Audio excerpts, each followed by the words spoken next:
traffic today. Kasi wala na mga pasok ng estudyante.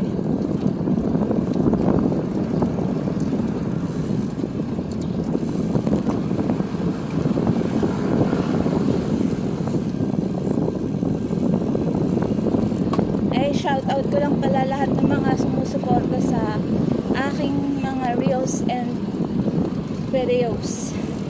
Thank you guys. Kasama ko mula sa umpisa.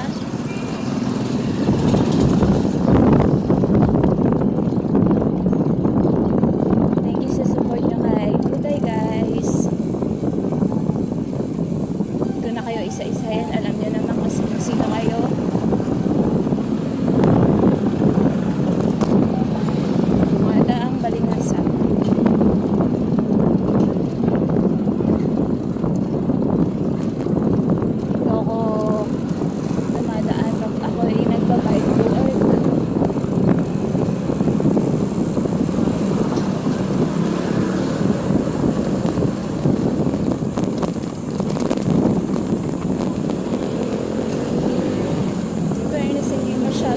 Mainit yung araw.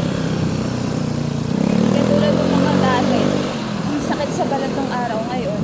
Hindi ko alam kung ano yung mainit. Yung hangin ba? Yung araw, hindi naman nakakaano sa balat. Masakit. Ayan lang. Like that.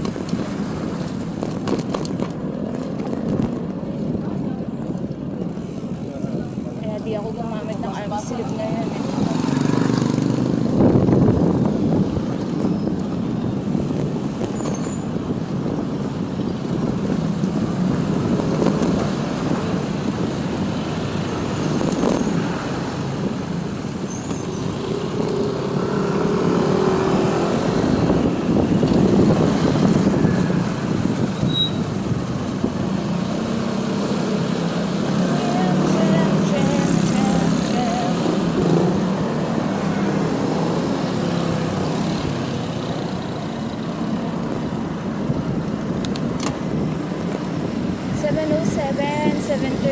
Medyo malapit naman na ako. Halfway na ako sa aking workplace.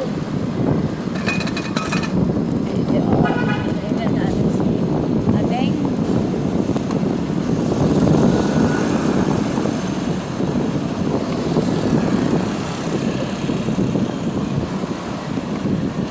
Buti naka-recover na yung katawan ko nung Sierra Madre loop namin. Nung Monday to Tuesday, sobrang sukat ng katawan ko. Well, at least ngayon, plus kahapon nakapag-pahinga si Buday, nag-Netflix lang after maglaba. So medyo nakapagpahinga naman tayo. So balik tayo today ng bike.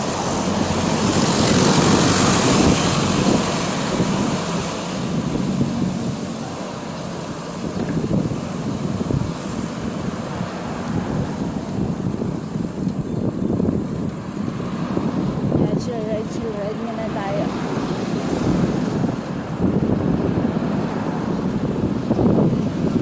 Aga pa naman eh, 7:09. We're going to the right.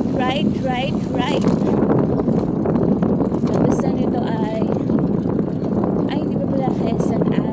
Alam mo, marunong talaga si Duday sa sa lugar.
Quezon. Ay, hindi. Santo Domingo to. Ayan, Santo Domingo Avenue. Kahabaan yan. As yung dulo nito, yung Santo Domingo Church. Kung saan nagbabike si Sir Wilfredo na laging nanonood ng ating mga video.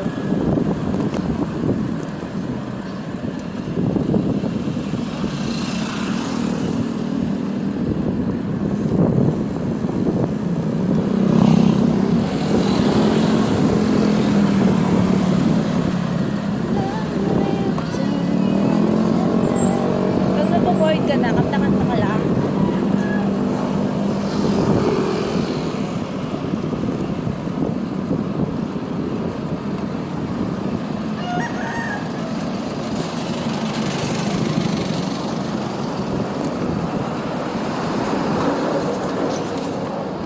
Ibo ka sa aking sabayan mo kung lunyari. Ikaw sa Manitela. Susunod ka parang Reyna.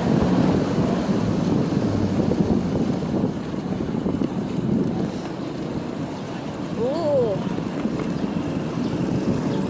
Medyo mainit na.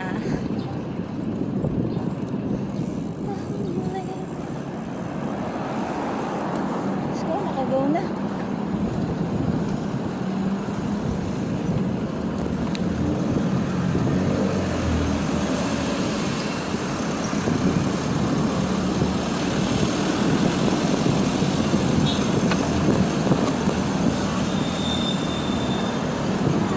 Vespa. Gusto ko rin nila ng bawat araw sumasaya. Nagmula ng tatak. Pantropiko.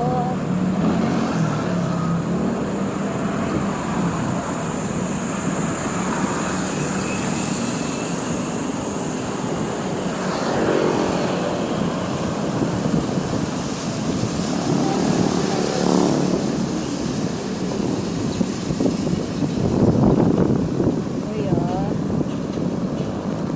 Cute.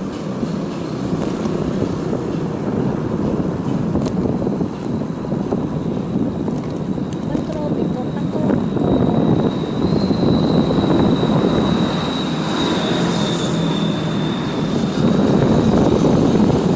Uy, hello.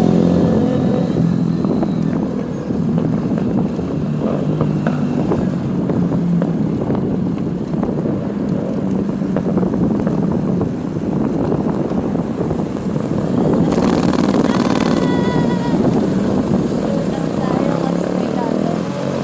Then, pangalawa siya. Let's go. Dapat mag-diet si Duday eh. Grabe, nag-weigh na naman ako. Hapon ba yun? Almost 65 kilo na ako. Diba? Parang lalo kong tumataba nang nagpabike ako.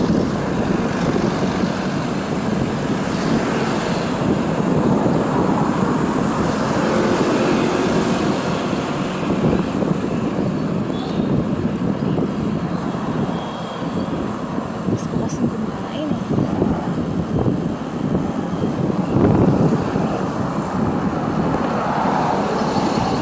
Mga ulam ko.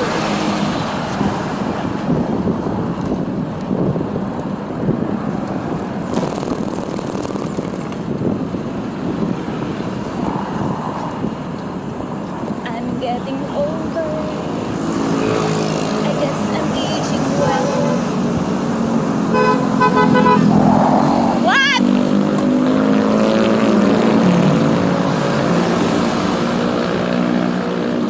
Always remember.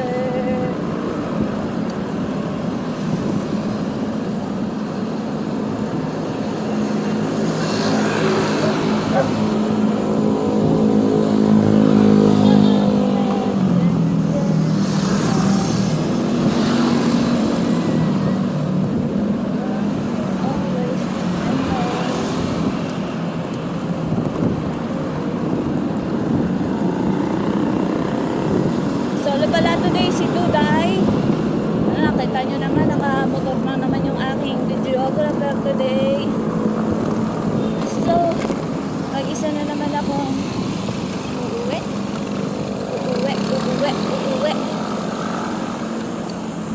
Medyo nahirapan lang ako umuwi mag-isa. Kasi nga daw sa mga paghapon na, medyo marami na yung sasakyan. Nahirapan ako tumawid sa mga intersection, mga ganong eme. Tapos minsan matraffic dun sa papuntang monumento. Pag kasi umaga, carry ko lang mag-isa rito. Kasi tingnan nyo naman, walang masyadong sasakyan. Pero pag hapon na medyo madami kasi nga uwian na. Pag ganire, wala masyadong sasakyan. Carry bells lang ni Duda yan. Pero pag hapon na, medyo maraming sasakyan. O, diba? Nasa gitna pa sila.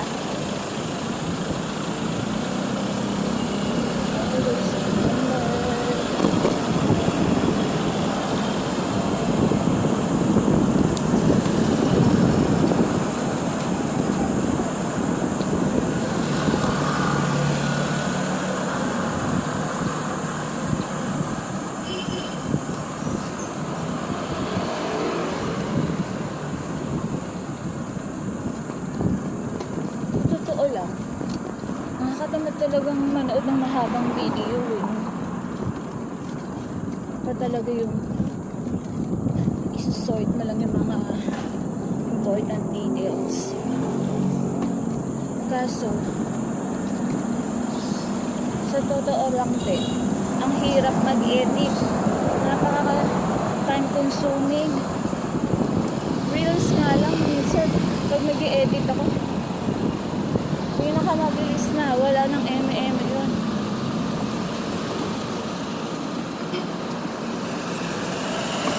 Ano lang, 30 minutes.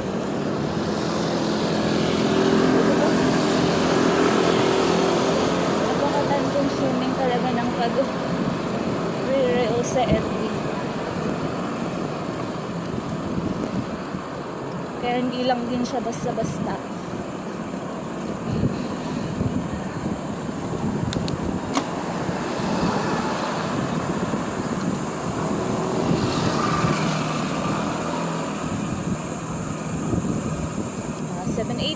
Malapit na tayo, siguro mga 10 minutes. Kailangan ko magbawas ng ng timbang. Hingal ako, grabe. 65 kilos na ako. May gulay. What is happening? Almost pala. Kasi 64.3 kilos siya ko. Almost 65 na yun. Dapat ang weight ni Duday sa aking height na 5 feet flat 5 feet flat talaga ay nasa 48 to 55 lang. Diba? Overweight na ako.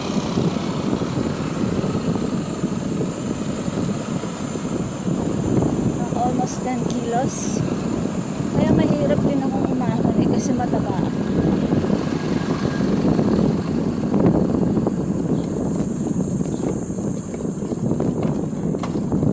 At the same time, hindi rin ako marunong proper breathing. Ano sa sinasabing ganun eh. Si Ronel pala nagsabi ng proper breathing. Yung hihinga ka sa ilong, hindi sa bibig.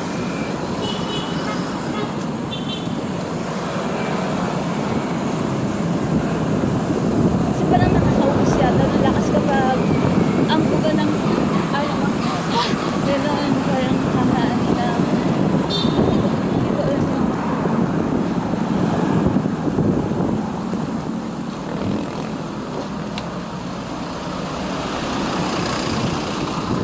proper word, pero parang gano'n yung explanation niya. Okay, na-try ko naman yun. Kanina Medyo tinry ko siya.